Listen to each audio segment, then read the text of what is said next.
So we'll turn to the book of Ephesians, chapter 2. एफिसियों की पुस्तक में जाएंगे, चैप्टर 2।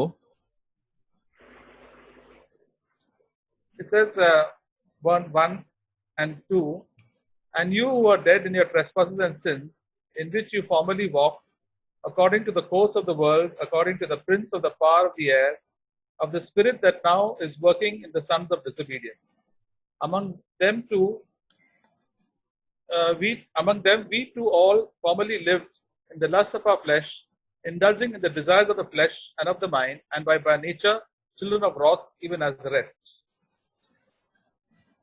और एफिसियो 2 चैप्टर 2 वाक्य 1 से 3। और उसने तुम्हें भी जिलाया जो अपने अपराधों और पापों के कारण मरे हुए थे, जिनमें तुम पहले इस संसार की रीति पर और आकाश के अधिकार के हाकिम अर्थात उस आत्मा के अनुसार चलते थे, जो अब भी आज्ञा ना मानने वालों में कार्य करता है। इनमें हम भी सब के सब पहले अपने शरीर की लालसाओं में दिन बिताते थे और शरीर और मन की मनसाएं पूरी करते थे, और लोगों के समान स्वभाव ही से क्रोध की संतान थे। So here the Apostle Paul tells us that there are two types of kingdoms in this world, two types of controlling authorities. तो यहाँ पे प्रेरित पौलुस बताता है कि इस दुनिया में दो तरीके के अधिकार हैं।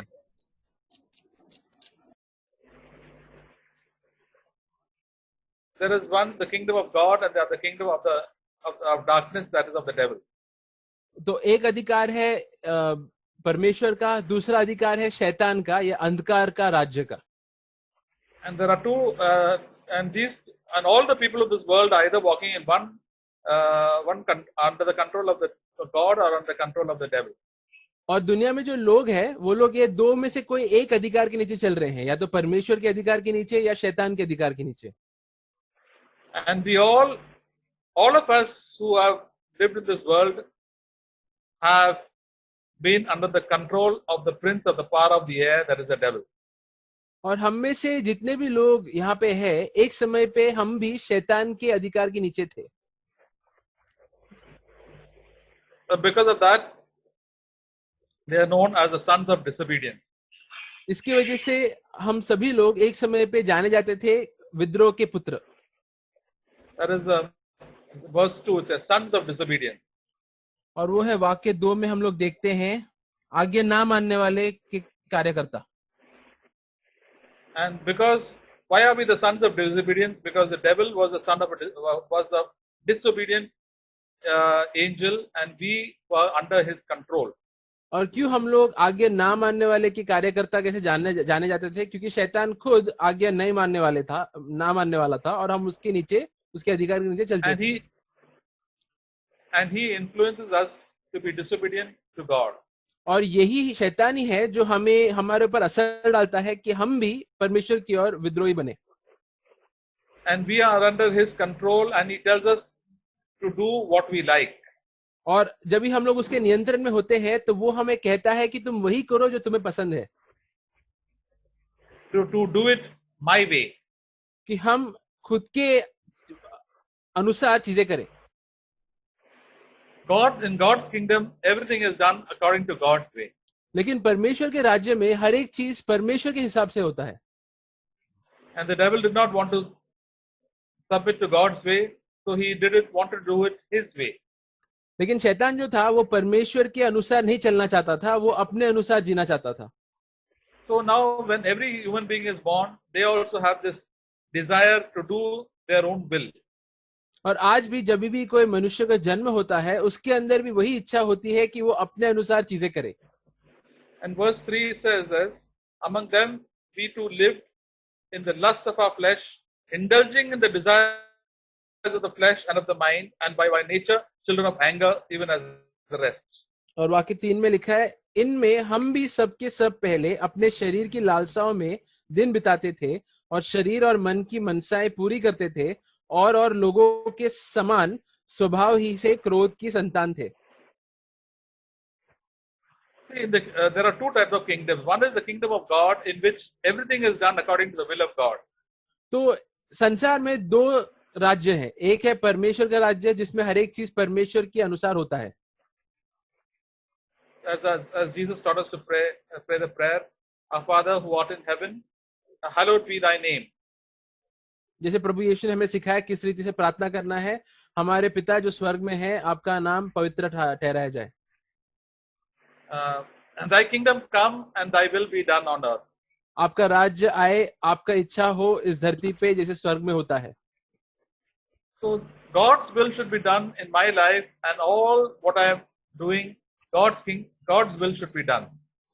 तो परमेश्वर की इच्छा होनी चाहिए मेरे जीवन के हर एक क्षेत्र में, just as is done in heaven. उसी रीति से जैसे स्वर्ग में परमेश्वर की इच्छा होती है. Now the devil, he became the devil because he did not want to do God's will. तो शैतान जो है वो शैतान कैसे बना? क्योंकि वो परमेश्वर की इच्छा नहीं करना चाहता था. Now we also have our own desires, and if we want to do our own will, we enter the kingdom of the devil. तो हमारे अंदर भी इसी रीति की स्वार्थी इच्छाएं हैं, और यदि हम लोग खुद की इच्छा करना चाहते हैं तो शैतान के राज्य में हम प्रवेश करते हैं. Now if I am the kingdom of God and I want to do my will, then I cannot be in the kingdom of God. तो यदि मैं परमेश्वर के राज्य में हूं लेकिन मैं खुद की इच्छा करना चाहता हूं तो मैं परमेश्वर की राज्य से निकल जाऊंगा. In God's kingdom, everything has to be done under God's will, God's control and God's will. परमेश्वर के राज्य में हर एक चीज परमेश्वर के अनुसार उसके इच्छा मुताबिक होता है. In the kingdom of the devil, लेकिन शैतान के राज्य में we can do what we like. हम लोग जो करना चाहते हैं वो कर सकते हैं. The devil gives us lots of freedom to do what you like. शैतान हमें बहुत स्वतंत्रता देता है कि हम लोग खुद की अनुसार जिए. You can think what you like. जो चाहे वो सोच सकते हो. You can indulge in all the desires of your body. तुम्हारे शरीर के जो भी लालसाएं हैं उसमें तुम पढ़ सकते हो. And we can enjoy yourself. और तुम मजे ले सकते हो. He indirectly controls us through all the desires of our own will. लेकिन हमारे इच्छाओं के जरिए भी वो हमारे ऊपर नियंत्रण रखता है. That is why the vast majority of people like to go into the kingdom of the devil, because they can do what they like. इसलिए दुनिया में ज्यादातर जो लोग हैं वो लोग शैतान के संसार या उसके राज्य में प्रवेश करना पसंद करते हैं, क्योंकि वहां पे वो लोग को जो अच्छा लगता है वो लोग कर सकते हैं. And in Hindi we say we are bindas people. We do what we like. जैसे हिंदी में हम लोग कहते हैं कई बार कि वो एकदम बिंदास किस्म के लोग हैं, वो लोग वही करते हैं जो उन्हें पसंद है. But in God's kingdom, everything is to be done according to the will of God. लेकिन परमेश्वर के राज्य में हर एक चीज परमेश्वर की इच्छा मुताबिक होता है. That is why there are very few people who enter the kingdom of God, because they are willing to give up their own will and to let God have His own way. इसलिए परमेश्वर के राज्य में बहुत ही कम ऐसे लोग हैं, बहुत ही कम लोग हैं, क्योंकि बहुत कम लोग रहते हैं जो चाहते हैं कि उनके जीवन के हर एक क्षेत्र में परमेश्वर का इच्छा हो. And the kingdom of darkness, there are lots of people going because they can do what they like, and the devil encourages them to do what they like. लेकिन अंधकार के राज्य में बहुत लोग प्रवेश करते हैं क्योंकि वो लोग वहां पे उनके हिसाब से जी सकते हैं, और शैतान भी उन्हें प्रोत्साहित करता है कि वो लोग उसमें बढ़े. And because we do what we like, we commit all sorts of sin. और क्योंकि हम लोग अपने अनुसार जीते हैं, हम लोग अनेक प्रकार के पाप में पड़ते हैं. We commit all sorts of immorality, hatred, and all sorts of pride. All these things, the devil encourages us. अनेक प्रकार के अशुद्धता या अश्लीलता या नफरत, ये सारे चीजों में हम लोग पढ़ते हैं और प्रोत्साहन हमें शैतान से मिलता है. But God is holy and He wants us to be holy. He says these things are not permitted, and because of that, I will judge your sin, and you'll be punished for that. लेकिन परमेश्वर पवित्र है, वो पाप को बर्दाश्त नहीं कर सकता, और वो कहता है कि इन सबियों की वजह से मैं तुम्हें दंड दूंगा. We who have come to Jesus have come into the kingdom of God because, and after having been the slaves of the devil and done our will, we were children of wrath, as it says in the latter part of chapter 3, verse 3. We were by nature children of anger of God. तो जैसे वाक्य 3 में लिखा है, हम लोग शैतान की राज्य में थे, खुद की इच्छा अनुसार जीते थे, जिसकी वजह से हम लोग क्रोध के संतान बने. लेकिन एक दिन हम प्रभु यीशु के पास आए और उसके जरिए परमेश्वर के राज्य में हमने प्रवेश किया. See, all the people who live around, who have not been Christians, who have not been born again, not changed their lives, are the children of wrath, of God's wrath. तो हमारे इर्द गिर्द जितने भी लोग हैं जो परमेश्वर के संतान नहीं है, वो लोग परमेश्वर के क्रोध के संतान हैं। We were also children of wrath हम भी एक समय पर परमेश्वर के क्रोध के संतान थे, because we are enemies of God. God hated us. और हम लोग परमेश्वर के दुश्मन थे और परमेश्वर से हम नफरत करते थे। God also hated us परमेश्वर हमसे नफरत करता था because of all our wicked deeds. हमारे सारे पापों की वजह से। But then God is so, verse 4 says, God is being rich in mercy because of his great love which he loved us. लेकिन क्योंकि परमेश्वर अपने करुणा में इतना अमीर है और अपने प्रेम के कारण उसने हमसे प्रेम रखा। Because God has made us into his own image. He has forgiven us. He sent Jesus to die for all our sins. If only we confess our sins and repent from our sins. और इसलिए परमेश्वर ने प्रभु यीशु को भेजा, हमारे पापों के लिए वो मरा, तो यदि हम लोग अपने पापों को कबूलेंगे तो वो हमें माफ करेगा। So that verse 5 says, when we were dead in our transgressions, he made us alive together in Christ. By grace have you been saved. और इसलिए लिखा है कि जब भी हम लोग हमारे पापों में मरे हुए थे, उस समय परमेश्वर ने प्रभु यीशु में हमें जिलाया। So we were dead in our sins, and the Lord Jesus came and made us alive, that we can have fellowship with him and be free from the wrath of God and experience the acceptance and the love of God in our own lives. और इसके बावजूद कि हम लोग एक समय पे पाप में मरे हुए थे, उसने आके हमें जिलाया ताकि हम लोग उसके साथ उसकी संगति और उसके प्रेम का अनुभव कर सकें। When we are fed up of our sins and we want to repent of all our sinful ways and evil ways of doing our own will, then God saved us, and then it says, verse 6, he has raised us up together with Jesus Christ and seated with him in the heavenly places in Christ Jesus. और जब भी हम लोग खुद की इच्छा करते हुए पाप में पड़ते हुए थक जाते हैं, तभी हम लोग पश्चाताप करके अपने पाप को कबूलते हैं, तो परमेश्वर आके हमें प्रभु यीशु में जिलाता है, और जैसे वाक्य 6 में लिखा है, और मसीह यीशु में उसके साथ उठाया और स्वर्गीय स्थानों में उसके साथ बैठाया। Now, so what a wonderful thing that instead of being in the earthly places and indulging in all the earthly pleasures, we are seated with the heavenly places.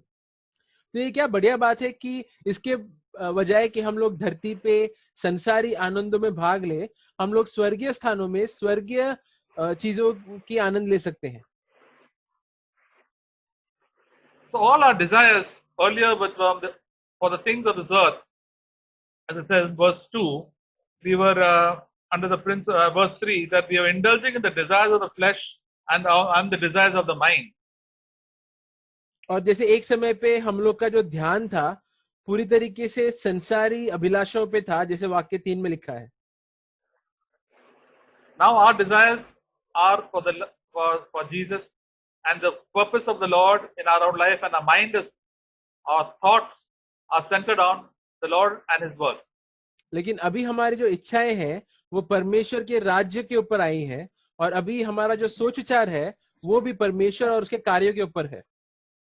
We have fellowship with the Lord Jesus Christ. और अभी हम लोग प्रभु यीशु के साथ संगति रखते हैं। We have discarded the old ways of thinking and old ways of lusting and evil ways, and now we have fellowship with God. That is the meaning of being seated with in the heavenly places with Jesus Christ. हमारे पुराने तौर तरीके, अभिलाषाओं के, लालसाओं के या खुद के अनुसार जीने के, वो सब को हमने धुतकारा है, और इसी को कहते हैं, जैसे वाक्य 6 में लिखा है, स्वर्गीय स्थान में प्रभु के साथ बैठना। So every day God has given us the opportunity to have fellowship with him and with Jesus Christ by the power of the Holy Spirit, and all our desires will be increasingly more and more for the Lord, and our thoughts also will be centered upon the kingdom of God and what God wants us to do. और इसीलिए अभी परमेश्वर ने हमें यह सौभाग्य दिया है कि हम उसके साथ संगति रखें प्रभु यीशु के जरिए पवित्र आत्मा की शक्ति के अनुसार, और ताकि हमारा जो ध्यान है और उसके ऊपर रहे और बढ़े। Now our will be only for doing what God wants me to do. और अभी मेरी जो इच्छा है वही रहेगी जो परमेश्वर चाहता है मैं करूं। And what about the other earthly desires which I still have? I will say no to it and say yes to the Lord. और अभी भी जो मेरे शरीर में संसारी इच्छाएं हैं उसको मैं क्या करूंगा, मैं उसको इनकार करूंगा और परमेश्वर की इच्छा को हाँ कहूंगा.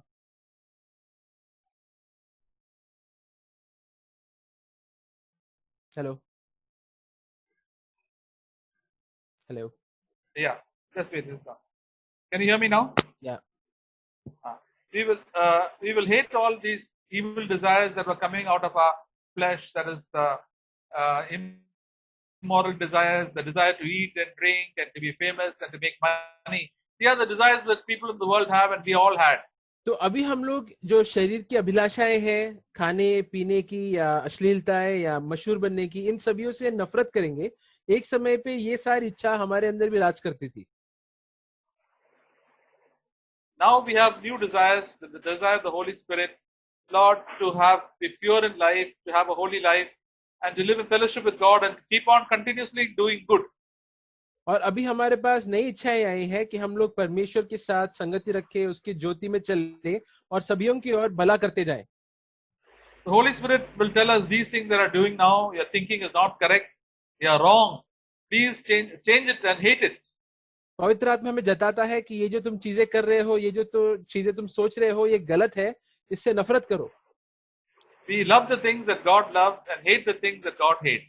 और फिर हम उन चीजों से प्रेम रखते हैं जिससे परमेश्वर प्रेम रखते हैं, और उन चीजों से नफरत करते हैं जिससे परमेश्वर नफरत करते हैं. See, we had a dog in our house. It was a neighbor's dog, and we used to keep for some time. And the dog was very friendly with us and very loving to us. तो एक समय पे मेरे घर में भी एक कुत्ता था. वो हमारा कुत्ता नहीं था, पड़ोसी का था. मी काय कर तिकडे. तो हाँ, तो बहुत ही प्यारा कुत्ता था. So it was a very loving dog, but when we used to take it out for a walk, तो ये बहुत ही अच्छा कुत्ता था, और जब भी हम लोग उसको नीचे लेके जाते थे, as soon as it saw a cat, it would start getting so angry, and it start so angry that it started shivering to hate it and wanted to almost bite that cat. जब कभी भी वो कुत्ता एक बिल्ली को देखता था तो वो एकदम गुस्से में आता था, गुस्से में कांपने लगता था और चाहता था कि जाके वो उसको काटे. And he did not listen to us even to tell it, but he just wanted to run after the cat and wanted to bite the cat. और भले हम उसको कितना भी संभालने की कोशिश करें, वो सुनने के लिए तैयार नहीं रहता था. वो बस जाके वो बिल्ली को काटना चाहता था. Whenever we used to take it around again, he'd always watch out the cat. And as soon as he sees that some presence of the cat, he starts getting so angry and he starts wanting to just rush after the cat and bite it. और भले हम लोग उसको वहां से लेकर जाके घुमाते थे किधर और भी, उसकी नजर हमेशा रहती थी कि कहाँ पे वो बिल्ला है, और यदि वो बिल्ली को देखता था तो वो गुस्से में आता था और चाहता था कि जाके उसको काटे. That is what happens when we enter the kingdom of God. We start hating the things that we used to once do. तो यही होता है जब भी हम लोग परमेश्वर के राज्य में प्रवेश करते हैं, हम ये सारी गलत चीजों से नफरत करने लगते हैं जिससे हम एक समय पे लगाव रखते थे. Hate all these lustful desires that we had in our flesh. हमारे शरीर में जो लालसाओं की इच्छाएं थी उससे नफरत करते हैं. Hate all the desire to make money. बहुत ही पैसे कमाना और अमीर बनने की जो इच्छा थी उससे नफरत करते हैं. And hate all the desire to become famous and to become prominent. और आगे आना और मशहूर बनना, ये सारी इच्छाओं से हम नफरत करते हैं. That is what the Spirit of God, when we are filled with the Spirit of God, God gives us this hatred. तो जब भी हम लोग पवित्र आत्मा से भरते हैं तो परमेश्वर इन सारी चीजों के खिलाफ हमें एक नफरत देता है. That's how we know we are in the kingdom of God. इससे हमें पता चलता है कि हम लोग परमेश्वर के राज्य में हैं. There are many believers who have come in the kingdom of God, but they start loving the things of this world so much. They have lost this hatred for the things of this world. बहुत सारे विश्वासी हैं जो परमेश्वर के राज्य में तो आए हैं, लेकिन उन्होंने वापस से इन संसारी चीजों से प्रेम करना शुरू किया है, जिसकी वजह से जो नफरत थी वो चला गया है. They still love. Yesterday we were talking about money, the love of money. They love money, they love fame, and they love all the lust of their flesh. कल हम लोग इसी चीज की ओर बात कर रहे थे कि कैसे वो लोग पैसों से प्रेम रखते हैं, मशहूरता से प्रेम करते हैं और शरीर के लालसाओं से प्रेम रखते हैं. So it is very doubtful that they are in the kingdom of God. तो ऐसे लोगों के बारे में पता नहीं कि वो लोग क्या सच में परमेश्वर के राज्य में है या नहीं. There is often a saying that once a believer, always a believer. कई बार लोग ऐसे कहते हैं कि एक बार विश्वासी तो हमेशा के लिए विश्वासी. So once we are in the kingdom of God, we can again go back into the kingdom of darkness. लेकिन ये सच नहीं है. एक बार परमेश्वर के राज्य में आने के बाद भी हम लोग फिर से अंधकार में जा सकते हैं. If we are not under the control of the Holy Spirit, we are under the control of the flesh, and we go back under the control of the evil one. तो यदि हम लोग पवित्र आत्मा के नियंत्रण में नहीं है तो हम लोग फिर से शैतान के नियंत्रण में चले जाएंगे. Jesus said, "You cannot love God and you cannot love riches or material things." प्रभु यीशु ने कहा है कि तुम लोग या परमेश्वर और धन संपत्ति दोनों से प्रेम नहीं रख सकते. But the devil says, "You can do in my kingdom. You can do it, and you can also worship the Lord. You can love money. You can love God also at the same time." लेकिन शैतान आके कहता है कि नहीं, मेरे संसार में, मेरे राज्य में तुम धन संपत्ति और परमेश्वर दोनों से प्रेम रख सकते हो. So what he creates a duplicate kingdom of God. तो शैतान क्या करता है? परमेश्वर के राज्य का एक नकल बनाता है. He makes another gospel. वो एक नकली सुसमाचार बनाता है. And vast majority of the believers fall in for this trap of the devil. और बहुत सारे विश्वासी जो है शैतान के इस चंगुल में फंस गए हैं. You can have a mix of both. ताकि वो लोग दोनों दुनिया का आनंद ले सके. And that is known as, he makes a church which is known as Babylon. और ऐसे कलीसिया को बेबीलोन कहते हैं. Babylon is not Babylon the Great. और उसको महान बेबीलोन कहते हैं. But God's kingdom is known as Jerusalem, Jerusalem the Holy. लेकिन परमेश्वर का जो राज्य है उसको पवित्र कहते हैं. You can Babylon, you can do what you like. You can make a lot of money. You can indulge yourself in all the lusts of the flesh, and you can also seek after fame and honor. Hello, can you just repeat? Hello. Yeah, can you just repeat? In Babylon, you can indulge in the lust of your flesh. You can run after fame and honor. तो Babylon में तुम अपने शरीर की लालसा में पड़ सकते हो, पैसा और मशहूरता है उसके पीछे भाग सकते हो. You can make a lot of money. तुम पैसों के पीछे जा सकते हो, बहुत कमा सकते हो. And many Christians run after this church called Babylon. और बहुत सारे जो विश्वासी है वो लोग बेबीलोन के शहर के पीछे जाते हैं. But the kingdom of God, they said, no, you can't do that. You have to love God more than anything else. You cannot be a lover of pleasure and a lover of money and a lover of God. लेकिन Jerusalem जो है उसमें कहते हैं कि तुम इन सबियों से प्रेम नहीं रख सकते. या तो तुम परमेश्वर से प्रेम रखो या तो शरीर के अभिलाषाओं से और पैसों से प्रेम रखो. So Babylon is under the control of the prince of the power of the air. तो बेबीलोन जो है उसके ऊपर शैतान का नियंत्रण है. And he controls all these Christians, and he tells them, he deceives them and says that this is acceptable to God. तो बेबीलोन की जो मसीह है उनके ऊपर उसका नियंत्रण होता है, उनको धोखा देता है और कहता है कि तुम किसी भी रीति से जी सकते हो और फिर भी तुम परमेश्वर से स्वीकारे जाओगे. We see in the book of 2 Corinthians. दूसरे कोरिन्थियों में जाएंगे.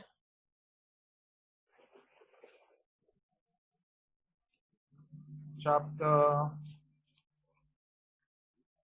11. चैप्टर 11.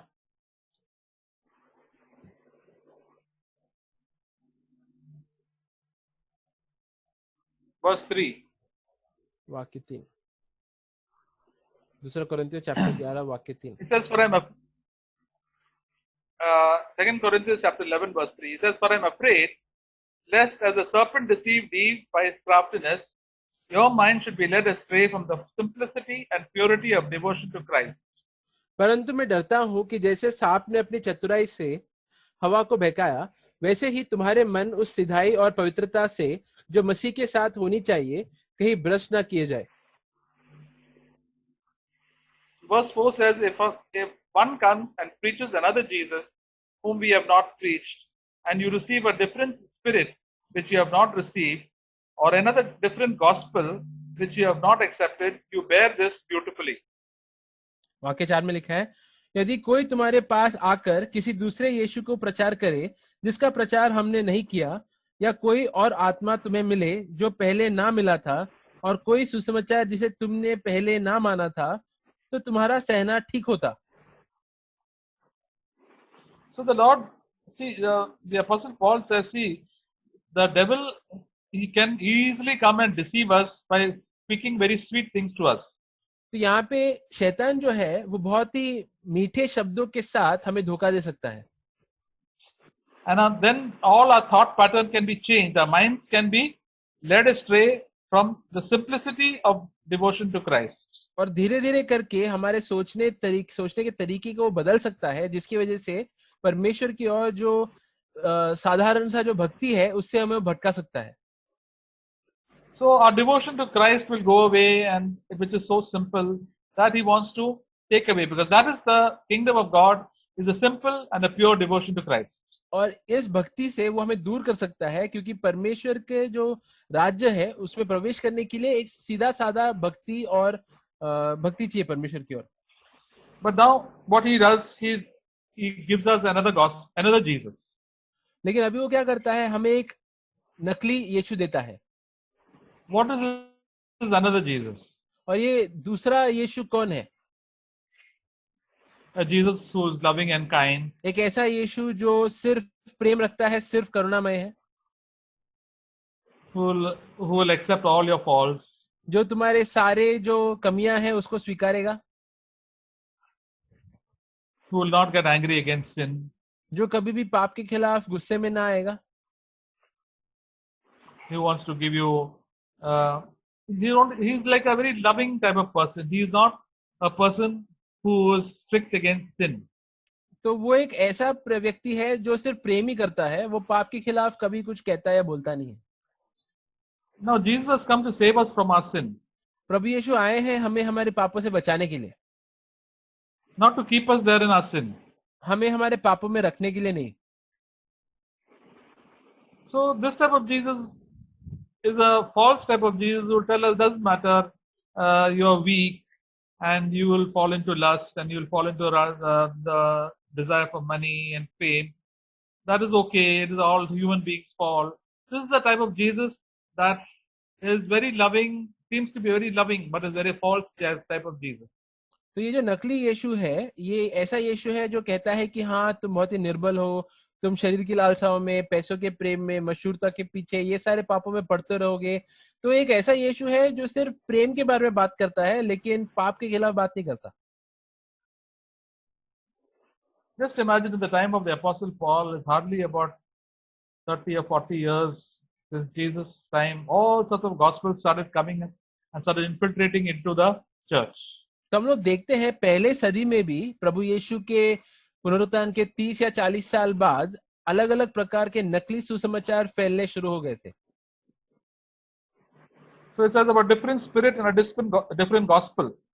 तो यहाँ पे लिखा है कि एक अलग सुसमाचार, एक अलग आत्मा। At that time, the Bible was not written. The people didn't have the Bible to read. Only the Bible was said in words. These epistles and gospels were not written. तो उस समय जो नया करार था वो लिखा नहीं गया था, वो सिर्फ प्रचार के जरिए ही फैल रहा था। So the lot of false teachers, and the devil had disguised himself as false teachers, and they came and started preaching the gospel and preaching about Jesus. तो बहुत सारे नकली सुसमाचारक थे जो आके गलत सुसमाचार फैला रहे थे। So even the Corinthians were getting deceived. और इसकी वजह से कोरिन्थियों में भी जो लोग थे, विश्वासी थे, वो लोग धोखे में पड़ रहे थे। And in these last days, there are lots of deceptive spirits that are there in this world. और आज भी इन अंतिम दिनों में हम लोग देखते हैं कि दुनिया में बहुत सारे धोखेबाज आत्माएं हैं। There are different gospels. एक अलग ही सुसमाचार भी है। The gospel of prosperity, gospel about healing and wealth and health. तो आर्थिक और स्वास्थ्य के उद्धार की सुसमाचार भी आजकल है। And there are different spirits. और अलग अलग आत्माएं भी हैं। It's not the spirit of Christ. और ये प्रभु यीशु का आत्मा नहीं है। The spirit of the Antichrist, the spirit of pride. ये मसीह विरोध की आत्मा है, घमंड की आत्मा है। So all these spirits we have to be very careful about, and we have to judge every spirit. तो ये सारे आत्माओं के बारे में हमें बहुत ही सतर्क रहना है और हर एक के ऊपर न्याय करना है.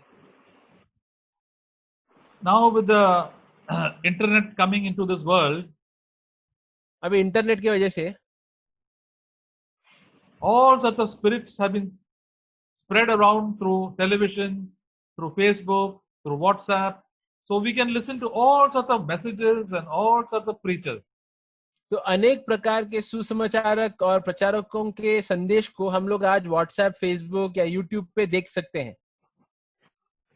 And we have to see, is this message leading me to a closer walk with the Lord and holiness and pleasing God, or is it leading me more to love the world and the things of this world, or to be rich and famous?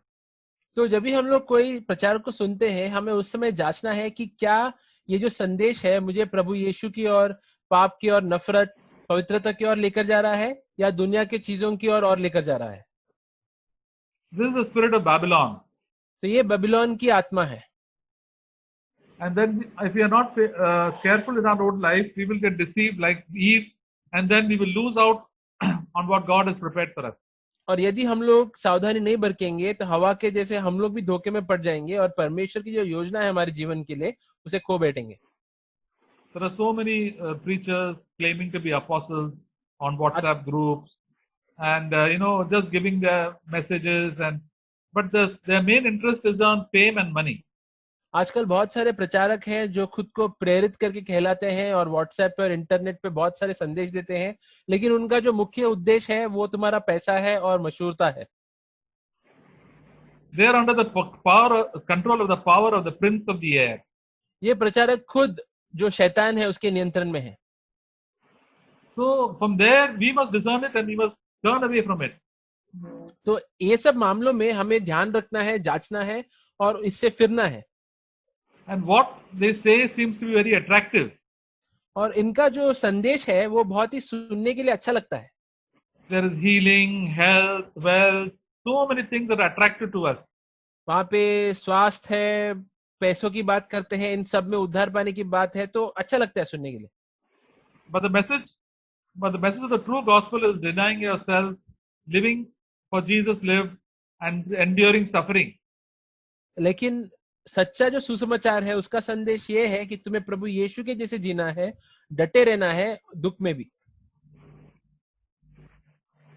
That is why a lot of people will keep on following. Believers will also follow the spirit of this world, the spirit of Babylon. इसलिए बहुत सारे लोग, विश्वासी भी, इस संसार की या बेबीलोन की आत्मा का पीछा करेंगे. This is also known as the spirit of the Antichrist. तो ये मसीह विरोध की आत्मा करके भी जानी जाती है. So the Lord wants us to be free from the spirit of the Antichrist and to serve the Lord with all of our hearts and to experience the blessing that comes out of serving our Lord Jesus Christ. और परमेश्वर चाहता है कि हम लोग इस मसीह विरोध की आत्मा से पूरी तरीके से मुक्त हो और हम लोग उसकी सेवकाई करें पूरे मन से, और ये सेवकाई करने की जो आशीष है उसको अनुभव करें. And the Apostle Paul had a burden for them, and he said, burden for the Corinthians, and he said, see, I have betrothed you to Christ. I want you to be a pure virgin. I don't want you to get entangled and live in sin. तो प्रेरित पौलुस का मन में एक बोझ था कोरिन्थियों के विश्वासियों की ओर. वो कह रहा था कि मैंने तुम्हें एक कुंवारी की नाई प्रभु यीशु के लिए तैयार किया है, तो मैं चाहता हूं कि तुम उसके लिए तैयार रहो. It is possible to be once under the power of the Holy Spirit and again go under the power of the prince of the power of the air. तो ऐसा संभव है कि एक समय पे हम लोग पवित्र आत्मा के शक्ति के नियंत्रण में थे, लेकिन फिर वापस से अंधकार के नियंत्रण में चले जाए. So we have to be on the alert that the grace of God will always be upon us. तो हमें हमेशा सतर्क रहना है कि परमेश्वर का जो अनुग्रह है हमारे ऊपर बने रहे. When we go back to Ephesians chapter 2, एफिसियों chapter 2 में जाएंगे फिर से. एफिसियों चैप्टर 2 verse 7, वाक्य 7. it says, in the ages to come, he might show the surpassing riches of his grace and his kindness towards us in Christ Jesus. कि वह अपनी उस कृपा से जो मसीह यीशु में हम पर है आने वाले समयों में अपने अनुग्रह का असीम धन दिखाए. See, God has prepared such a wonderful thing for us in this life or the life to come, and the devil wants us hates us, and he wants to get it destroyed. परमेश्वर ने हमारे इस जीवन के लिए और आने वाले जीवन के लिए बहुत ही अच्छा योजना बनाया है और शैतान चाहता है कि उस योजना का नाश हो। God doesn't want us to live in sin. The devil excuses sin. परमेश्वर चाहता है कि हम लोग पाप में ना जिए, लेकिन शैतान हमेशा पाप में पड़ने के लिए बहाने देता रहता है। And we are in Christ because it is by the grace of God, which is a gift of God. और हम लोग प्रभु यीशु में इसलिए हैं, उसके अनुग्रह के कारण, जो उसकी ओर से एक वरदान है। Not by any of our works that we could boast. हमारे खुद के अच्छे कामों के जरिए नहीं, ताकि हम घमंड कर सके। Not because of our parents or because of our forefathers, or not because what we have done in the past or our good works. It is the gift of God that each one of us has been saved and come to the knowledge of our Lord and Savior. हमारे पुरखों के जरिए नहीं, हमारे भले कामों के जरिए नहीं, हमारे कोई अच्छाई के जरिए नहीं, हम लोग परमेश्वर के अनुग्रह के कारण ही उसमें हैं आज। And what is the purpose is there in verse 10? It says that we are his workmanship, created in Christ Jesus for good works, which God prepared beforehand that we should walk in them. और उसके अनुग्रह से हमें चुनने में उसका क्या उद्देश्य था, वाक्य 10 में लिखा है, क्योंकि हम उसके बनाए हुए हैं और मसीह यीशु में उन भले कामों के लिए सृजे गए जिन्हें परमेश्वर ने पहले से हमारे करने के लिए तैयार किया। See, we used to do all bad works and bad deeds and bad thoughts. Now God has said, now we should be a new creation. We should do only good things and good thoughts and just live as Jesus lived in this world. तो एक समय पे हम लोग अनेक प्रकार के गलत शब्द, गलत विचार, गलत कामों में पड़ते थे, लेकिन अभी हम लोग नए सृष्टि बनाए गए हैं, तो हमें नए सोच विचार, नए शब्द, नए कार्यों में प्रभु यीशु के अनुसार जीना है। 2 Corinthians chapter 5 says, if any man is in Christ, he is a new creation. दूसरा कोरिन्थियों चैप्टर 5 में लिखा है कि यदि कोई मनुष्य परमेश्वर में है या प्रभु यीशु में है, वो एक नई सृष्टि है। He has a new way of living. उसके जीने का तरीका एक अलग है। He has new friends. उसके दोस्त नए हैं। The friends which are in the kingdom of God. वही लोग जो खुद भी परमेश्वर के राज्य में हैं। He has new relatives. उसके रिश्तेदार भी नए हैं। Jesus said, who is my mother, father, brother, sisters? They are the ones who do the will of God. प्रभु यीशु ने कहा कि कौन है मेरे माता पिता, भाई बहन? ये वही लोग हैं जो परमेश्वर की इच्छा करते हैं। He is not interested in politics and making money, but he is interested in how the kingdom of God can be established in this world, how the love of God can be shed abroad in the hearts and lives of all the people. He has a concern for that. तो प्रभु यीशु का इच्छा पैसे कमाने में या राजनीति में नहीं है। उसकी इच्छा ये है कि लोग कैसे परमेश्वर को और जाने, कैसे उसका जो प्रेम है उनके मनों में उंडेला जाए। So when we go back to all these things, into the things of this world, that means the believer has started backsliding.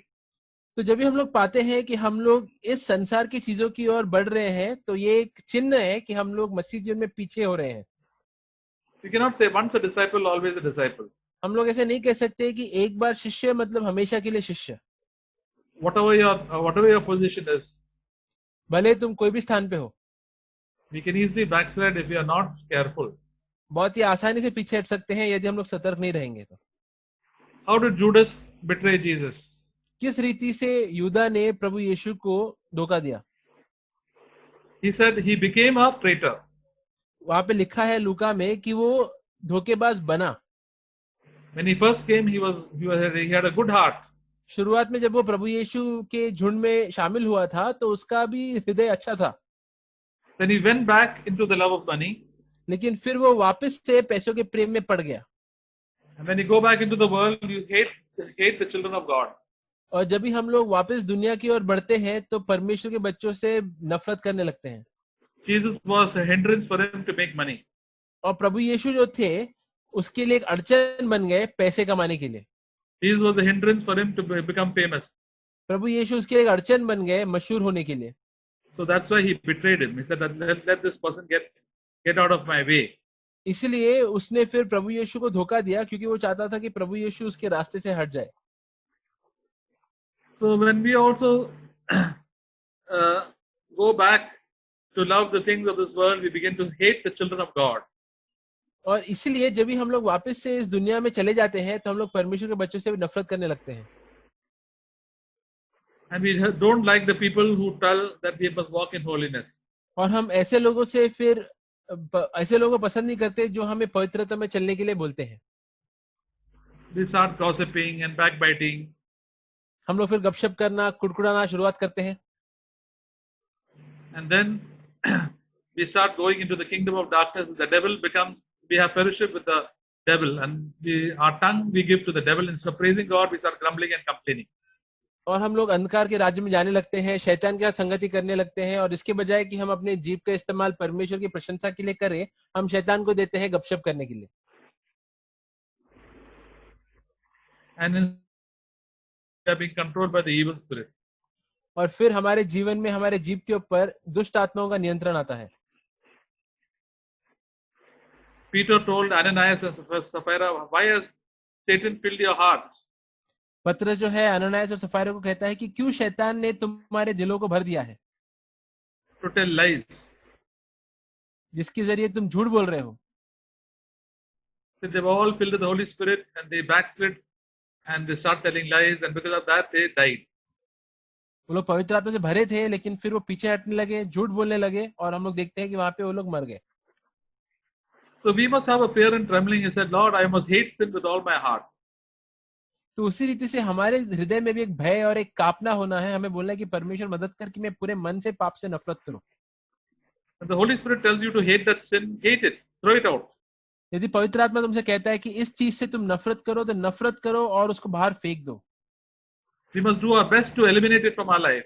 हमें पूरी कोशिश करनी है कि हम इसको हमारे जीवन से निकाल दें, Otherwise, they will come and control our life. नहीं तो फिर इन चीजों के नियंत्रण में लोग आ जाएंगे। A Christian life is a life that is controlled by the Holy Spirit. मसीह जीवन जो है वो एक ऐसा जीवन है जहाँ पे पवित्र आत्मा का नियंत्रण होना चाहिए। You have to do the will of God. हमें परमेश्वर की इच्छा करनी है। You cannot do your own will. हम खुद की इच्छा नहीं कर सकते। But if I want to do my own will, then I go back into the kingdom of darkness. और यदि मैं अपनी इच्छा करनी चाहता हूँ तो फिर मैं फिर से अंधकार के राज्य में चला जाऊंगा। The Apostle Paul told about Demas. प्रेरित पौलुस डीमस के बारे में बोलता है। The Demas has loved the present world and has departed. डीमस जो है वो इस संसार से प्रेम रखता है, इसलिए उसने ये मार्ग को छोड़ दिया है। He was a disciple and he was a co-worker of the Apostle Paul, but he started having the love of money. वो प्रभु यीशु का एक चेला था, प्रेरित पौलुस का एक सहयोगी था, लेकिन वो पैसों से प्रेम रखना चालू किया उसने। God is not interested in numbers. परमेश्वर जो है गिनती में दिलचस्पी नहीं रखता। He is interested in character and holiness. वो संख्या में दिलचस्पी नहीं रखता, वो दिलचस्पी रखता है चरित्र में। So if we are interested more in numbers, then we'll find that we will start compromising. तो यदि हम लोग भी कलेशा में संख्या के ऊपर ध्यान देने लगे तो हम भी समझौता करने लगेंगे। The people who entered the promised land from Egypt, they were only about 2. तो जिन लोग ने मिस्र देश छोड़कर वादा जमीन के अंदर प्रवेश किया, वो सिर्फ 2 या 3 ही थे, 2 ही थे। So that's why we must have a little fear in our hearts. Lord, give me a love for you and a hatred for the things of this world, that I may always live in fellowship with you. तो हमें भी बोलना है कि परमेश्वर तू मुझे एक भय दे तेरे और एक नफरत दे पाप की और, ताकि मैं हमेशा तेरे लिए जी सकूं। So when we are filled with the Holy Spirit, God will fill us with joy and peace and love towards all people. और जब भी हम लोग पवित्र आत्मा से भरे रहेंगे तो परमेश्वर हमें आनंद, शांति और प्रेम से भर देगा सभी की ओर। We'll go about doing good. हम लोग भला करते जाएंगे। And we'll hate all selfishness and all the spirit of pride in our own life. और हम लोग सारी फिर जो अधार्मिकता है और सारे जो स्वार्थीपन है उससे नफरत करने लगेंगे। And we'll also encourage others, brothers and sisters, please love the Lord and hate the things of this world. और हम लोग दूसरों को भी प्रोत्साहन करने लगेंगे कि भाई और बहनों, इस दुनिया की चीजों से बैर रखो और परमेश्वर से प्रेम रखो। Be a lover of God. परमेश्वर के एक प्रेमी बनो। 2 Corinthians chapter 3. Don't be a lover of money. 2 Corinthians chapter 4 you said. Chapter 3. दूसरा कोरिन्थियों चैप्टर 3 में लिखा है कि तुम पैसों के प्रेमी मत बनो। Don't be a lover of pleasure. मजे सुख विलास की प्रेमी मत बनो। And don't be a lover of self. और खुद से प्रेमी मत बनो. So don't love yourself so much, and don't love your money so much, and don't love pleasure so much, but be a lover of God. तो सुख विलास से या पैसों से या खुद से प्रेम मत रखो, परमेश्वर की प्रेमी बनो. Then the devil will have no control over your life. और फिर शैतान तुम्हारे ऊपर कोई नियंत्रण नहीं ला पाएगा. And how much he and the people around you will hate you, God is there on our side. और भले वो और उसके लोग तुमसे कितना भी नफरत करें, परमेश्वर तुम्हारे पक्ष में रहेगा. It says, because God is for us, who can be against us? और जैसे लिखा गया है कि यदि परमेश्वर हमारे साथ है तो कौन हमारे विरोध खड़ा हो सकता है. It's a wonderful privilege to be in fellowship with God. तो ये बहुत ही बढ़िया सौभाग्य की बात है कि हम परमेश्वर के साथ हो सकते हैं. And to be under the control of the kingdom of God. और परमेश्वर के राज्य के नियंत्रण में जी सकते हैं. So may it be true in each one of our lives, and may we live like that. तो ये हम सभी के जीवन में सच हो और हम इसी रीति से जिएं. Praise the Lord. Amen. प्रभु की स्तुति हो. आमीन. I thank God for today's encouraging words. आज के प्रोत्साहन शब्दों के लिए धन्यवाद देता हूँ. Ephesians 2:2, in which you once walked according to the course of this world, according to the prince of the power of the air, the spirit who now works in the sons of disobedience. एफिसियों 2:2, जिनमें तुम पहले इस संसार की रीति पर और आकाश के अधिकार के हाकिम अर्थात उस आत्मा के अनुसार चलते थे जो अब भी आज्ञा ना मानने वालों में कार्य करता है. Yeah, we walked under the slave of Satan. We worked as slave to Satan, you said. Yeah. हाँ, तो एक समय पे हम लोग शैतान के दास थे. Whatever he tells, we did. जो वो हमसे कहता था हम लोग वही करते थे. Wasting time, complaining, murmuring, समय का fault finding, unforgiving. समय को व्यर्थ करते थे, शिकायत करते थे, माफ नहीं करते थे. Because when we do as Satan tempts us, we became like Satan. तो जब भी हम लोग शैतान के लुभावनों में पड़ते हैं तो हम अंत में शैतान के जैसे ही बन जाते हैं. 2 Corinthians 2:11 says that he is cunning. दूसरा कोरिन्थियों चैप्टर 2 वाक्य 11 में लिखा है कि वो बहुत ही चतुर है. By his craftiness he deceived Eve. उसकी चतुरता से उसने हवा को धोखा दिया. His primary weapon is lie. उसका सबसे मुख्य हथियार झूठ है.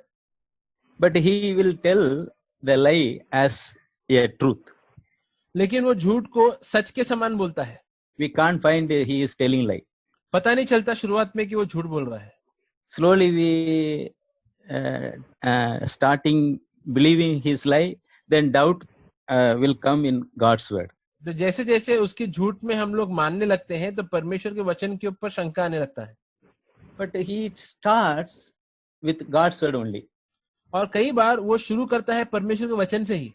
If we see first Eve, when we meet Eve, he told word of God.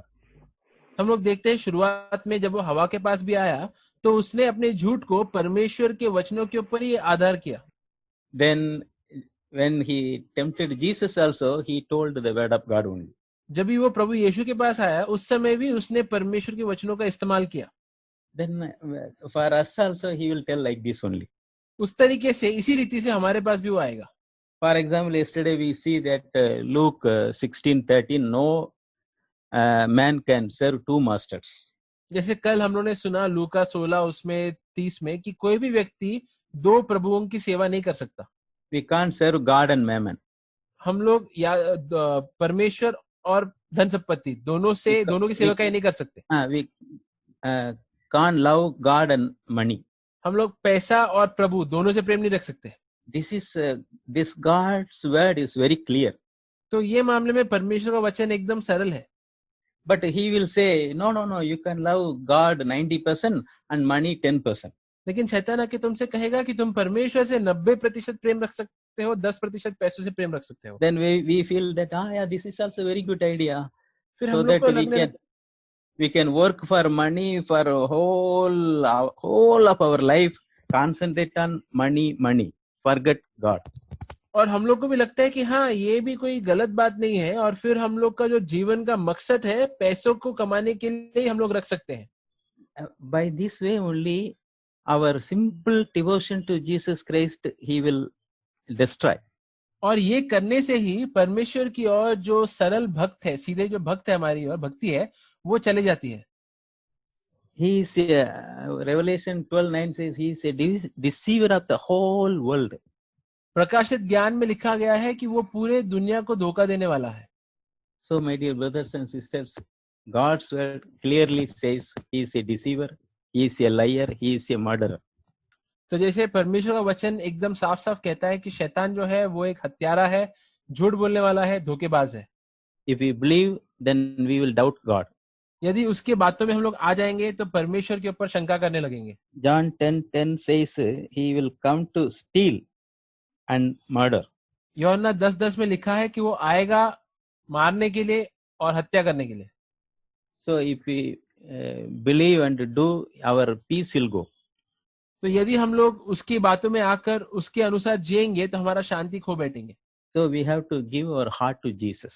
तो इसलिए हमें हमारे दिलों को प्रभु यीशु की ओर देना है. When Jesus comes, he cannot defeat us. जब भी प्रभु यीशु हमारे जीवन में आएंगे तो शैतान हमें हरा नहीं सकता. John 1:4 says Jesus Christ bigger than the Satan. पहला यूहन्ना 4:4 में लिखा है कि प्रभु यीशु शैतान से महान है. So we will be saved from his deception. तो हम लोग उसके धोखे से फिर बच सकते हैं. When Jesus resides in our heart, no sin come to us. जब भी प्रभु यीशु हमारे दिल में जिएंगे तो कोई पाप हमारे सामने नहीं आएगा. Those who have born of God will not sin. जो लोग प्रभु यीशु में नए जन्म पाए हैं वो लोग पाप नहीं करेंगे. वो walk, Bible says walk as a wise man. Bible कहता है कि एक बुद्धिमान व्यक्ति की नाय चलो. Use your time profitably. अपने समय का इस्तेमाल सही तरीके से करो. Read God's word daily. Give your heart daily to Jesus Christ. Then He will fill us with His Spirit and bless us. हर रोज परमेश्वर के वचनों को पढ़ो, अपने हृदय को परमेश्वर की ओर दो और वो हर रोज हमें पवित्र आत्मा से भरेगा. Praise the Lord. Amen. प्रभु की स्तुति हो. आमीन. I thank God for the today encouraging word. मैं परमेश्वर को धन्यवाद देता हूँ आज के प्रोत्साहक शब्दों के लिए. So this is the things I have fear on God.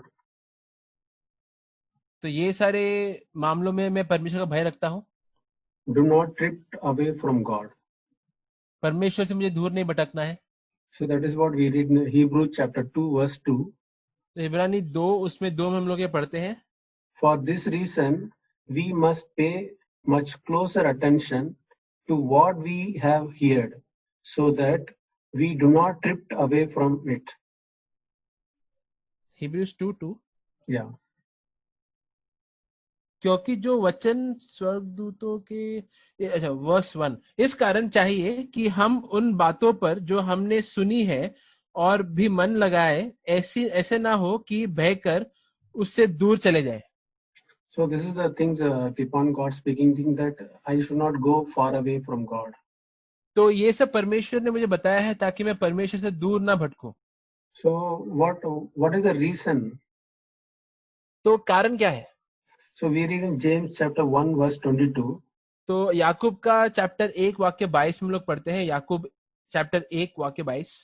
Do not merely listen to the word and so deceive yourself to do what it says.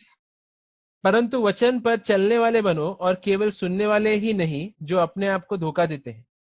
So this is the things whatever we are hearing several messages every week, every day we have a meeting and we are reading the Bible and we are listening the messages, but if I'm just listening only, then I will deceive myself. तो हम लोग देखते हैं कि हम लोग भी हर हफ्ते बहुत सारे प्रचार सुनते हैं, हर रोज भी सुनते हैं, बाइबल पढ़ते हैं, लेकिन यदि मैं सिर्फ इसको सुनता ही रहूंगा और लागू नहीं करूंगा तो मैं खुद को धोखा दे रहा हूँ. So that is what Bible also says, that the blessed are who always fear. और इसलिए बाइबल में लिखा गया है कि धन्य है वे लोग जो भय में जीते हैं. Yeah, it is always have the second. It is better always we should have a second opinion. तो हमेशा बेहतर है कि हम लोग 2 बार सोचे कोई बात के बारे में. So I should not think that I am always right, मुझे हमेशा ऐसे नहीं रहना है कि जो मैं सोचता हूँ वही सही है. or whatever I am doing, it is correct. If I am doing something, it is always correct. That thought itself, I will drift away from God. तो मेरा मनोवृत्ति ऐसा नहीं होना चाहिए कि जो मेरे तौर तरीके हैं वो हमेशा सही है. यदि मैं ऐसा सोच रखूंगा तो यही काफी है मुझे परमेश्वर से दूर लेके जाने के लिए. So even I heard yesterday one message that the fall had the three things he will drift away from God. The fall, you mean the original fall, sin? Yeah, no, Paul. Paul. तो कल मैं एक संदेश सुन रहा था जहाँ पे पौलुस ने कहा कि 3 चीजों में मैं परमेश्वर से दूर हट सकता हूँ, 3 कारणों की वजह से. Yeah. So we read in 1 Corinthians chapter 9 verse 27. पहला कोरिन्थियों चैप्टर 9 वाक्य 27 में जाएंगे. पहला कोरिन्थियों चैप्टर 9 वाक्य 27. It is mentioned that I myself will not be I myself will not be disqualified. तो यहाँ पे अंत में लिखा है मैं आप ही किसी रीति से निकम्मा ना ठहरूं. So that I have to discipline my body. इसलिए मैं खुद के ऊपर अनुशासन लाता हूँ, शरीर के ऊपर. So he had a fear that I can be disqualified.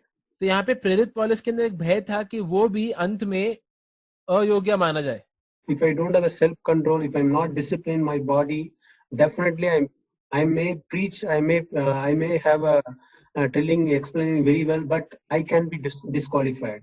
तो यदि मैं खुद के ऊपर अनुशासन ना लाऊं अपने शरीर के ऊपर खासकर, तो हो सकता है कि मैं बहुत सारे प्रचार करूं, चीजों को समझाऊं, लेकिन अंत में निकम्मा ठहरूं. The second thing is 2 Corinthians chapter 12. दूसरा है 2 कोरिन्थियों चैप्टर 12 verse 7. वाक्य 7. 2 कोरिन्थियों चैप्टर 12 वाक्य 7. The second thing is to keep me from exalting myself. और इसलिए कि मैं प्रकाशों की बहुतायत से फूल ना जाऊं. So the thorn in the flesh, he got it from the God allowed him so that he should not exalt himself. तो इसलिए परमेश्वर ने उसको शरीर का एक कांटा दिया जिसके जरिए वो फूले नहीं. Because I can be exalt, I can lose the grace of God. क्योंकि यदि मैं घमंडी बनता जाऊं तो परमेश्वर का जो अनुग्रह है खो बैठूंगा. Paul had the fear on always. तो ये भय पौलुस के अंदर हमेशा था. Because he got the vision and he's had a very righteous life, and he had a good conscience, and he had a good ministry. He has established so much such churches, and he suffered a lot. So he might exalt himself so that God allowed the thorn in his flesh. तो क्योंकि प्रेरित पौलुस का इस्तेमाल परमेश्वर इतने महान रूप से कर रहे थे, उसको बहुत सारे दर्शन मिल रहे थे, वो वचन लिख रहा था, वो इतने सारे कलीसियाओं का स्थापना कर रहा था, तो इसलिए परमेश्वर ने उसके जीवन में एक कांटा दिया जिसके जरिए वो नम्र रहे. The Paul had the fear that I can be exalt myself, so I will drift away from God. और यही भय प्रेरित पौलुस के अंदर भी था कि वो कहीं खुद के नजरों में फूलता ना जाए और फिर ऐसे करने से परमेश्वर से दूर हो जाए. The third thing is 2 Corinthians chapter 2 verse 11. तीसरी बात है 2 कोरिन्थियों चैप्टर 3 वाक्य 11. 2 कोरिन्थियों चैप्टर 2 वाक्य 11. So that no advantage would be taken of us by Satan. 2 कोरिन्थियों chapter 2 वाक्य 11 कि शैतान का हम पर दाव न चले क्योंकि Yeah. So it is mentioned that I can be deceived by Satan. तो यहाँ पे लिखा गया है कि मैं शैतान के छल में आ सकता हूँ. So the Paul had the fear that I can be deceived by Satan because if I'm not forgiving anybody, if I have a anger or if I have bitterness anybody, I can be easily deceived. That fear the Paul had. तो ये भय Paul के अंदर भी था कि यदि वो किसी को क्षमा नहीं करे, किसी की ओर कड़वापन रखे, तो शैतान उसके जीवन में उसको धोखे में ला सकता है. So if I'm not forgiving anybody or if I have any bitterness with anybody or I'm thinking myself great, then I can be deceived by Satan itself. तो यदि मैं सोचूं कि मैं बहुत ही महान व्यक्ति हूँ, या यदि मैं किसी की ओर कड़वापन या ना क्रोध रखूं, तो शैतान मुझे धोखे में डाल सकता है. So this is the fear the fall this fear fall had. I can be disqualified, or I can boast myself, or I can be deceived by Satan. तो ये 3 भय पौलुस के जीवन में था कि या तो वो अंत में खुद निकम्मा ठहरे, या तो वो घमंड में फूल जाए, या तो वो शैतान से धोखे में पड़ जाए. So this fear always we should have in our Christian life, otherwise we will drift away from God. तो ये भय हमारे ईसाई जीवन में भी हमें रखना है, नहीं तो हम लोग परमेश्वर से दूर हो सकते हैं, भटक सकते हैं. Amen. आमीन. Praise God. Praise God. I want to thank for the time he has given. I was also people can. So I was also reading the same passage today morning, what George has said today morning, and it was very encouraging to hear. So I just like to quickly and share with the things which I God has spoken to me. So just wanted to share one example of what the desires of the world can lead us, and why we should not be having the desires of the world. So just like to share from Numbers chapter 32. It is from the Old Testament. This is one beautiful example. What can the desires of the world can lead to? So Numbers chapter 32, we see that the Israelites were taken to the promised land. God was taking them to the promised land, and it was just a few miles to the promised land. And we see in chapter 32, verse 2, verse 1, it says that it was just opposite to the Jordan River, and they saw the place called land of Zazer, the land of Gilead, and it was indeed a place suitable for livestock. So this is a place where it was just a mile away from the promised land, and when they saw this land, it was very pleasant. It was very pleasant to the livestock. The greenery and everything was very suitable for their livestock. They settled there itself. And they said in verse 5 that, let this land be given to your servants as a possession. Do not take us across the Jordan. So, and in verse 10 says, so the Lord's anger burned in that day. He swore, saying, none of the man will came up from Egypt from 20 years old shall see the land which I swore to Abraham, to Isaac, and for they did not follow me fully. And verse 13 says, the Lord's anger burned against Israel, and he made them wander in the wilderness 40 years, until the entire generation of those who had done evil in the sight of the Lord was destroyed. So we see here that God was planning something for the Israelite, and he wanted them to take to the promised land. But what they did was, this tribe, the half of the tribe was, they wanted to settle down where there was where it was very pleasant to them. And they did not want to what God's plan was, and they did what their will was. What they wanted, they did, and they settled there itself. You know what happened after that? And they settled there. They argued with Moses, and they settled there itself. And after a few years, they said that in chapter 1 Chronicles chapter 5, we see what happened to these people who settled there. 1 Chronicles chapter 5. Verse 26.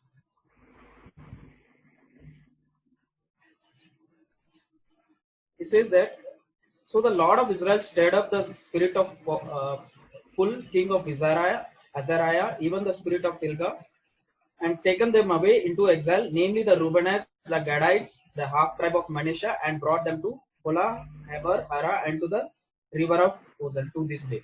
So we see that those people, the same tribe who settled down in the land of Gilead, they were imprisoned by these people, and because the God of Israel, the God who did not listen to God's word, he wanted them to arrest, and they were put in prison. Then so much later on, the land which was very pleasant to their eyes, we see after so many years, when Jesus came into this earth, that the same place, it is said in Matthew chapter 8, 28, verse 34, it says that the same place was filled with pigs. You know the story when Jesus went into the city, there were pigs. The people were they were doing. There were so many pigs, and when they saw Jesus, they casted away. This is the same place where these people have been settled on. So this is what the desires of the world is. If we don't listen to God's way, and if we go in our way, and if we want to settle what is good in our eyes, and we are caught into these worldly things, this is what we are going to face. And we will be, this is the eternal life, that will be the eternal life. God will push us into this. He will leave us. He will say, okay, you want, take it. But that is what the Israel, what happened to those people, it will happen to us also.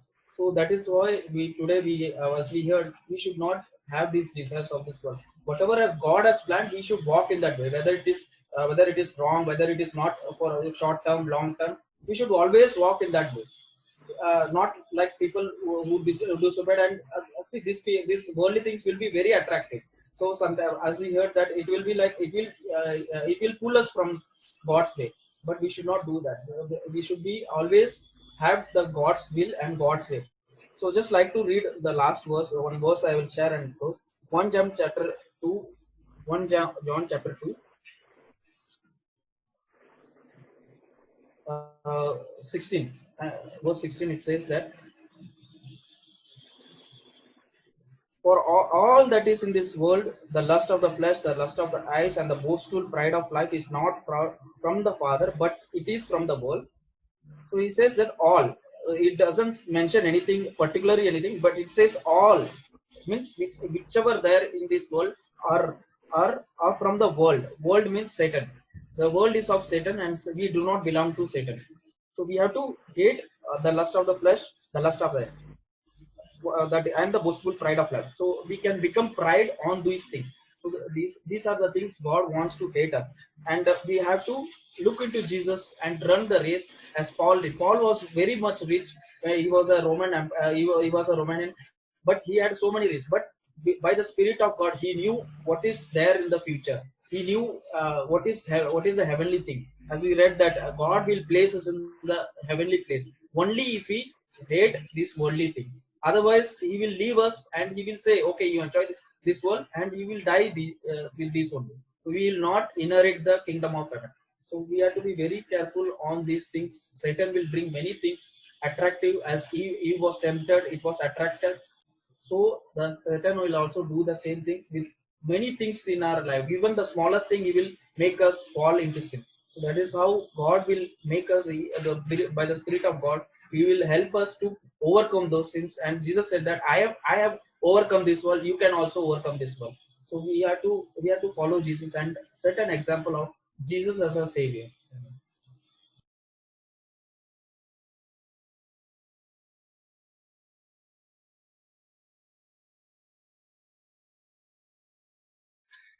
Please go. Ephesians chapter 4 verses 30.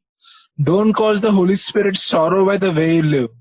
Remember, He is the one who marks you to be present on that day when salvation from sin will be complete.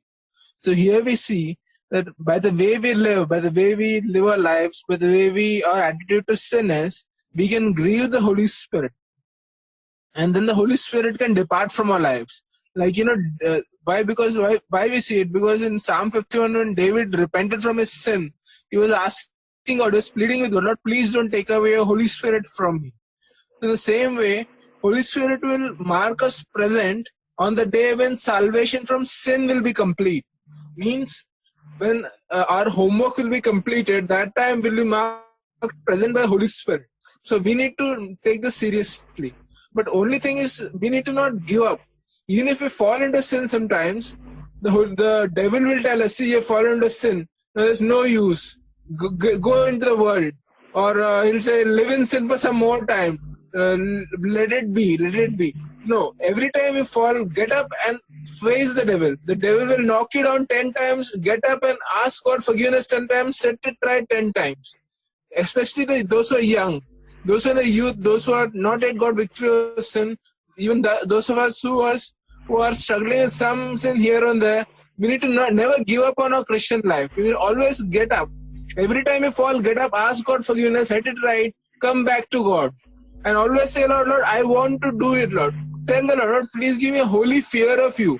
If we have a holy fear of God, if we have a reverential fear of God, we will not be unfaithful in our thought life, in our inner life, in our hidden life. So God is always ready. The Holy Spirit is always ready to give us His strength. Only ask Him. What did Jesus say? Ask and you will receive. Seek and you will find. Knock and the door shall be opened to you.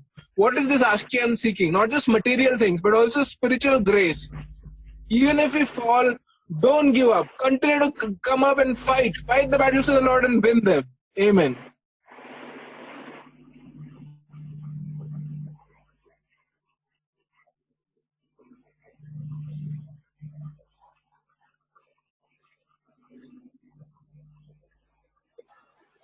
मैं परमेश्वर का धन्यवाद देता हूँ। Proverbs chapter में जाऊंगा। बहुत important verse ये proverbs chapter 14 verse 14। And backslider get what they deserve. Good people receive their reward.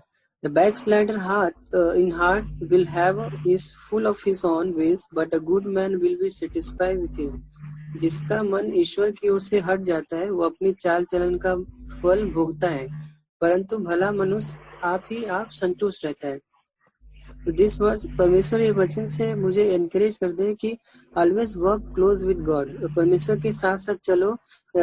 तो सो मेनी एग्जांपल्स परमेश्वर ने ओल्ड टेस्टमेंट में वार्निंग दिया। जैसे सोलोमन है, सोलोमन के पास में सब कुछ था, उसको तो मतलब कितना एंजॉयमेंट था, क्या शादी भी 900 से ऊपर, घर, अच्छे गार्डन, अच्छे घर सब बना लिया, बट एंड में वो परमेश्वर से दूर हो गया। तो ये सब वचन मुझे इनकरेज करता है ऑलवेज वर्क। परमेश्वर के पवित्र आत्मा की आवाज सुन के साथ साथ चलो, और जो पवित्र आत्मा कहता है उनके सुनना है। Sometime God will tell you keep quiet, शांत रहो, चुपचाप से अपने वचन पढ़ो, और दूसरों के प्रति जो विचार आते हैं, क्षमा, बुरे विचार, उनके प्रति उनके लिए प्रार्थना करो कि उन्हें क्षमा मिले, उनको अनुग्रह हो, जिससे कि वो भी शैतान के बंधन से छूट जाए। तो क्योंकि हमारा जो जीवन है, परमेश्वर ने बताया तुम एक भाप के समान हो, और परमेश्वर का प्रति विश्वास करने के लिए हर दिन हमें बैटल, लड़ाई है। ब्रदर ने बताया कि हम यहाँ इस संसार में आए सिर्फ मजा करने के लिए नहीं आए। इस संसार में हम एंजॉय करने के लिए, क्या बोलते हैं, अच्छे अच्छे घर बनाने के लिए, कपड़े सजाने के लिए, अच्छे डिग्री, ये सब करने के लिए नहीं आई। परमेश्वर हमें जो जरूरत हो देता है, लेकिन यहाँ पे आत्मिक युद्ध है जो शैतान को हराना है, क्योंकि हमारा जो आत्मा है परमेश्वर के आत्मा के द्वारा ही अगुवाई करना चाहिए। एक और वचन में जाऊंगा, प्रोवर्ब्स चैप्टर 15 में 9, नीति वचन 15 में 9। ये बहुत इम्पोर्टेंट वर्स है, बहुत मुझे प्रोत्साहन देता है जीवन में जीने के लिए। दुष्ट के चाल चलन से यहोवा को घृणा आती है, परंतु जो धर्म का पीछा करता है उसके वह प्रेम रखता है। The Lord detests the way of the wicked, but He loves those who pursue godliness. तो परमेश्वर का व्यवहारी ये वचन हमेशा इनकरेज करता है कि always pursue righteousness, peace, joy and always आनंद, प्रेम, दया और लोगों के साथ शांति बनाए रखो। परमेश्वर कहते हैं जिससे तुम बहुत सारे पापों से बच जाओगे। कहीं पे तो मैं गिरता भी हूँ तो मेरा हृदय तुरंत बोलता है परमेश्वर से माफी मांगो और उनके प्रति क्षमा कर दो, क्योंकि प्रभु यीशु ने वचन बताया कि शत्रुओं से प्रेम रखो, जो सताते हैं उनके लिए प्रार्थना करो। इसका मतलब प्रभु यीशु ने अपनी लाइफ में जिया है, पूरे दुख से गए हैं, पूरे सताव से गए, इसलिए कि हम पाप के लिए न जी के परमेश्वर की महिमा के लिए जिए। एक और वचन है, बताता हूँ। A.W. टोजर के बारे में हम जानते हैं, उन्होंने क्या बताया कि संसार में सब लोग एंजॉय करते हैं, अच्छा खाना खाते पीते हैं, अच्छा कपड़े, अच्छे ब्यूटी सब रखते हैं, लेकिन उन्होंने एक चीज भूल गए हैं। मतलब एक ग्रेट डे आने वाला है, लोग एनिवर्सरी डे मनाते हैं, बर्थडे मनाते हैं और बहुत सारा डे मनाते हैं, मदर्स डे बनाते, लेकिन एक जजमेंट डे जो ग्रेट डे है उसके बारे में लोग सोचते नहीं है। इसलिए प्रभु यीशु ने कहा है every careless man shall speak, he has to give account of day of judgement.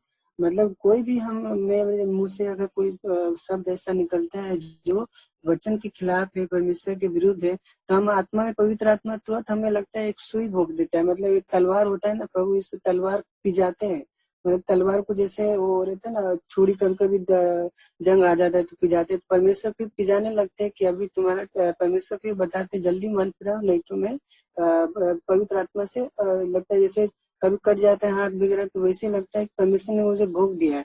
तो उसलिए परमेश्वर के पास मैं जल्दी से भागता हूँ, परमेश्वर मुझे बताओ, क्योंकि मैं न्याय के दिन इन विचार से कहीं मैं पीछे ना हट जाऊँ। तो मैं आभारी परमेश्वर का धन्यवाद देता हूँ।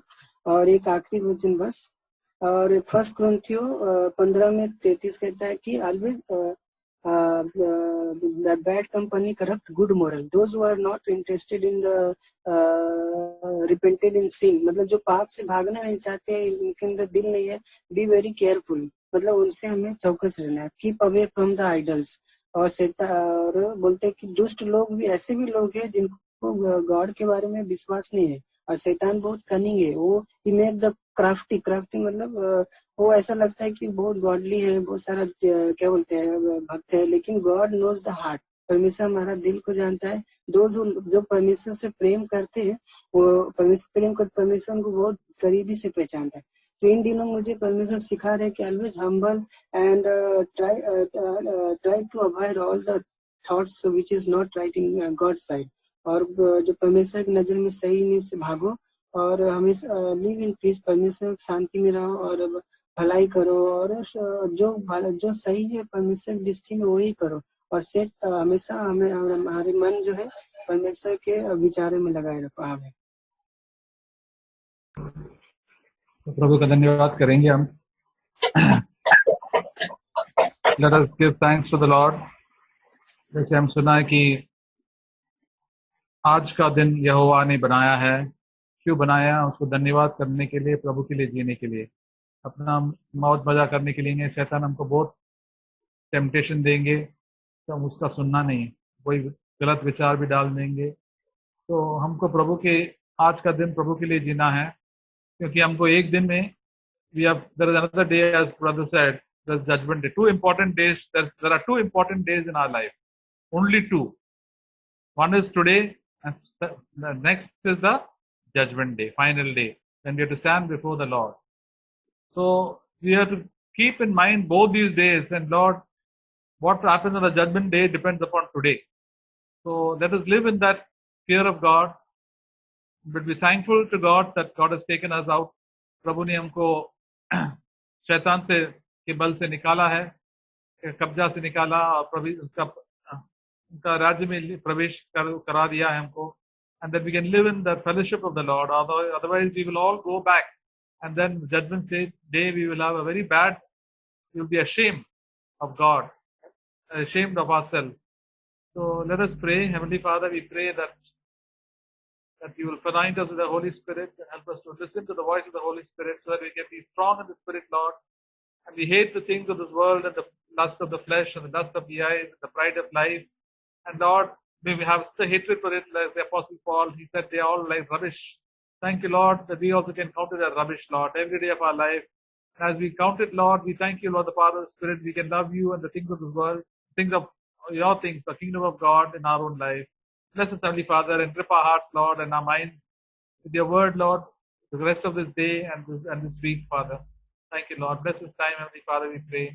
Pray for Brother Krishna, Lord, that you will give him a quick recovery, Lord, and help him, Lord, to stand and walk.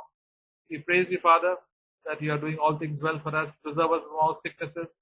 We pray for this coronavirus infection, Lord, that you protect your children, Lord. We pray that people who do not have jobs, Lord, will be able to get their jobs in time. May we seek your face, Lord. Thank you, Lord. You have provided everything well for us, Lord. Thank you, O God. We worship and praise you, Lord, that you are there with us.